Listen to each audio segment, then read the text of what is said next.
Halo, selamat datang kembali di Erin Channel. Hari ini kami akan membahas film Ben dan Jody. Ini adalah lanjutan dari film Filosofi Kopi ya. Dan ini adalah film ketiganya dari Filosofi Kopi itu. Dan ini filmnya genrenya action drama, disutradarai sama Angga Sasongko masih sama sutradara yang menyutradarai dua film sebelumnya. Kopi 1 dan 2 ya. Nah, aktornya selain Chico Rio dan Nagan, film ini juga menampilkan Agni Hakui. Hak sebagai Tambora, ada Hana Malasan sebagai Rinjani, ada Reza Hilman sebagai Jago, ada Muzaki Ramadan sebagai Musang, si bocah itu ya.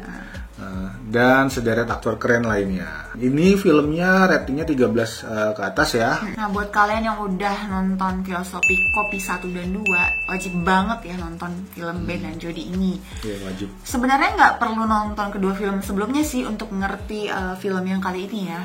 Cuman kalau misalnya kalian belum nonton kedua film sebelumnya, kalian tuh pasti akan kurang greget ya sama chemistry yang dibangun di film ini antara si Ben dan Jody ini. Kan ini temanya juga masih sama ya, ada persahabatan juga kan, persahabatan dari si Ben dan Jody, dan ini memang jadi inti ceritanya dalam film ini. Enaknya kita bahas tipis dulu kali ya dari dua film yang sebelumnya ya.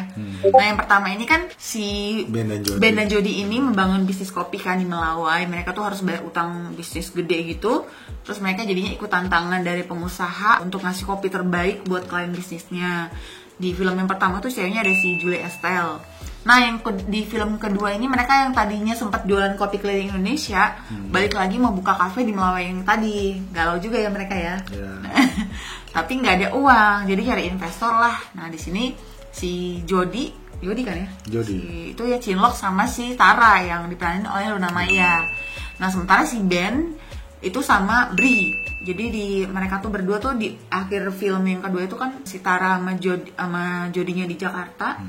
Ben sama Bri tuh di kampung ngembangin bibit kopi gitu. Bibit kopi terbaik yang dibikin sama bapaknya si Ben gitu. Ya, jadi di film yang ketiga ini walaupun sebenarnya tidak ada hubungannya ya, cuman di awal cerita sih masih ceritain tuh namanya masih ada hubungannya sama si Jody ya kan, masih ada kan. Jadi di Jakarta, mereka berdua di Jakarta, dan si Ben ini di kampung udah nggak diceritain lagi sih dia sama si ceweknya.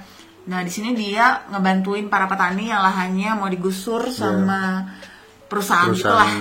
Kalau yang di Filosofi pertama kan perusahaan sawit tuh, kalau yang ini nggak dijelasin. Oh iya benar. Nah, pokoknya si Ben sama para petani kan kayak, wah nggak mau kita demo gitu kan. Ternyata si korporat ini tuh main licik, main kotor gitu. Jadi si Ben ini diculik, terus dia disekap kan. Nah, sementara si Jody yang lagi mau bikin party itu, opening party buat di Jakarta, kan harusnya si Ben udah datang nih, nggak datang nih anak gitu kan. Akhirnya dicari, dikejar lah ke kampungnya si Ben ini. Lagi punya selidik, diculik juga dia. Akhirnya dimasukin gitu, terus mereka disuruh kerja paksa coy, bener-bener kerja ya, ngangkatin kayu lah apa gitu. Terus dimasukin ke dalam, bukan penjara ya, tapi emang ke penjara juga ya kan, mereka disekap gitu kan, kayak dikurung gitu kan. Terus siapa tuh ya ketuanya, siapa? AA Tubir. Nah, ini diperanin oleh Yayan Ruhian. Dia tuh antagonis lah di sini. Penggarapan film Ben dan Jody ini detail banget. Salah satunya membangun set kampung ya. Kampung yang ada pedalaman, orang-orang pedalaman gitu ya. Terus pengambilan gambarnya juga oke. Pewarnaan ininya juga oke banget ya. Gradingnya bagus. Udah kelihatan gitu nih. Lumayan budgetnya. Cocok buat film acting. Maksudnya kalau gradingnya cocok. Scoringnya juga bagus ya, nggak berlebihan tapi bisa membuat kita juga terbawa ke dalam suasana thrillernya ya, menegangkannya. Menegangkannya dapat banget di sini. Aku sih dari awal sampai akhir tuh benar-benar enjoy banget nontonnya ya. Banyak pengambilan gambarnya keren-keren, shotnya juga menarik. Terus transisi dari sini ke sini, dari penculikan ke hutan, itu lumayan halus sih. Walaupun sebenarnya waktu di hutan tuh agak minus ya, kayak ada tuh adegan yang terlalu gelap banget. Iya, gelap. Ngerasa gak sih? Kurang ini. Iya, kurang dikit lah gitu. Walaupun sebenarnya itu kan malam di hutan, tapi sebenarnya kita yang nonton jangan sampai kita apa sih nih gitu. Nah, kalau untuk dari segi actionnya gimana menurut kamu? Ya, kalau dari segi actionnya sih, dari efek-efek pistol, terus udah lumayan banget ya. Tuh udah lumayan lah, bagus. Yang di mobil juga tuh keren, gue suka tuh. Kemudian kan ini kan udah ada si Kang Yayan ya. Ini dimanfaatin banget ya sih ya kan. Adegan fightingnya itu benar-benar ya benar-benar pas gitu kan, walaupun ini untuk 13 tahun ke atas gitu kan, alias masih untuk remaja, tapi di sini lumayan ini juga ya lumayan nampol ya, nggak yang berantem ngasal gitu. Dan si Ben and Jody ini kan memang dari awal mereka tuh bukan orang yang jago berantem kan. Ya si Ben cuma tukang kopi, si Jody cuman anak yang tahu cari cuan doang. Jadi adegan fightingnya itu dikasih lah ke si Kang Yayan versus siapa anak Rimba itu, ada 3 bersaudara itu kan. Si Rinjani, Tambora sama Bang Jago itu. Jadi pas gitu menurut aku. Kan ada tuh yang mereka berantem sama ini, mereka sama ini. Nah yang paling kuatnya itu kan si Atubir ya, jadi pas banget gitu. Jadi satu ini yang kuat banget lawan 3 anak muda, dan mereka bertiga ini kan begitu susahnya lo ngelawan si Atubir ini. Dari yang pas si Chico Jericho-nya aja udah nggak berani, kan pas si Jody itu kayak mencoba ngelawan, kan dia dipiting tuh bahunya. Itu aja bener-bener kayak nunjukin gitu loh, kayak nunjukin betapa kuatnya si Atubir ini. Terus kayak dengan gampangnya dia tuh ngalahin si Jody yang badannya gede gitu loh. Jadi makanya pas terakhir ini siapa ya lawan yang kuat buat ngalahin si Atubir, ternyata dibikinlah 1 versus 3 dulu gitu. Dan si Ben ini kan emang gak bisa berantem ya, pas gitu loh. Dia kan udah babak belur tuh berantem sama Gundurwo gitu kan, ya orang yang badannya gede. Terus dia pakai kayu kan, ya benar-benar sesuai dengannya karena emang dia gak bisa berantem gitu. Terus si Jodinya juga dia ala boxing yang ala kadarnya kan, ya mungkin dia anak Muay Thai kali. Ya kalau untuk acting si Rio Dewanto sama si Chico ini udah nggak diraguin lagi. Dari filosofi 1 dan 2 juga mereka chemistry-nya udah dibangun benar-benar bagus ya. Jadi di film yang ketiga ini pun mereka udah keren banget. Iya, udah nunjukin kualitas chemistry yang baik gitu, acting yang benar-benar apa ya, jadi penonton itu bisa ngerasain gitu. Betapa mereka berdua tuh saling sayang, betapa mereka berdua tuh selalu bersama dari dulu gitu. Aduh, itu ada adegan yang bikin gue itu loh, yang mereka tuh natural banget coy waktu si itunya udah mau mati kan. Spoiler kan? Emang spoiler tadi. Ya jadi itu di situ tuh adegan yang menurut gue gila, ini mereka keren banget. Tapi mungkin kalau misalnya kita belum nonton yang film pertama dan kedua, ngeliatnya kayak ini apa sih berdua gitu ya nggak sih? Tapi kalau kalian memang udah nonton, ibaratnya gini, di filosofi 1 ke 2 itu kan mereka tuh sama-sama berusaha untuk bisnis, ya kan? Nah di sini mereka berjuang juga sama-sama untuk bertahan hidup gitu. Bertahan hidup. Jadi makin the next level gitu. Jadi makanya keren sebenarnya. Ini filmnya bagus banget, masih tema persahabatannya masih ada. Walaupun sebenarnya bukan persahabat ya, karena kan kalau kita udah tahu si Ben itu kayak semacam diadopsi ya sama keluarganya si Jody ini, dan mereka sekolah bareng dari dulu. Jadi mereka tuh kayak selalu bersama-sama, jadi kayak udah abang adek ya. Iya. Tuh. Terus komedinya juga aku suka banget tau. Dapet ya komedinya. Bercandanya tuh natural banget, dari yang pas mereka ketemu langsung cibai gitu.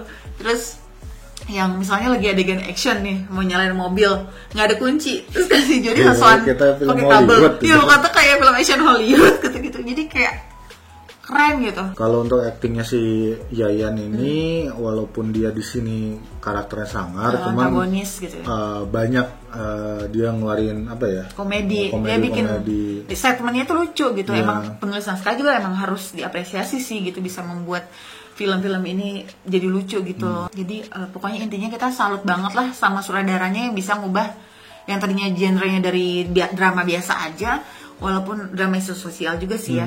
Jadi action yang tetap juga membawa isu sosial juga gitu. Jadi kan sama ya seperti kedua film sebelumnya, selalu ada isu sosial yang diangkat.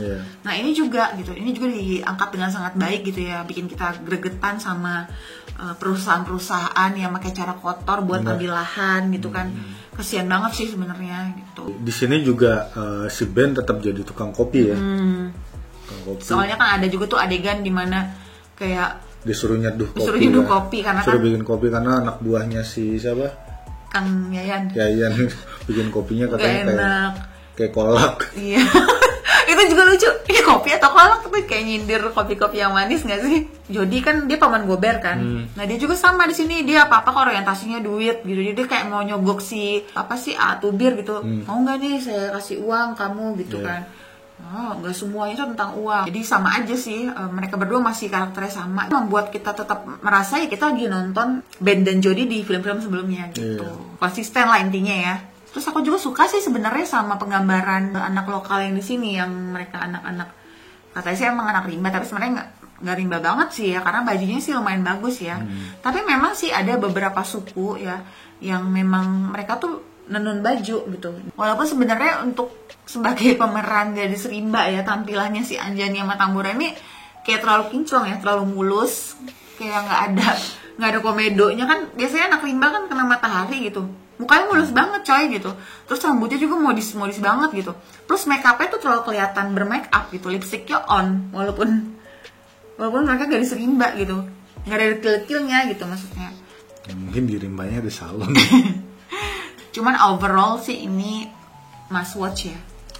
Ya kalau aku nilai untuk film ini 7,5 dari kualitas gambar visual. Cuman ada sedikit ini ya dari suara ya. Suaranya kadang-kadang nggak kedengeran. Kadang-kadang suaranya gedean itunya, backsoundnya. Backsoundnya ya, jadi pas di bioskop pun gue dengernya, ngomong apa nih? Gitu. Jadi 7,5 untuk film ini. Sama aku juga 7,5 karena aku suka banget ya.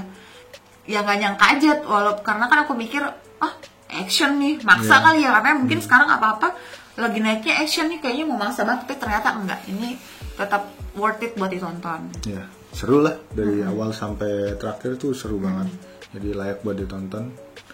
Dan silakan nonton di bioskop, masih ada ya? Masih ada. Oke, terima kasih.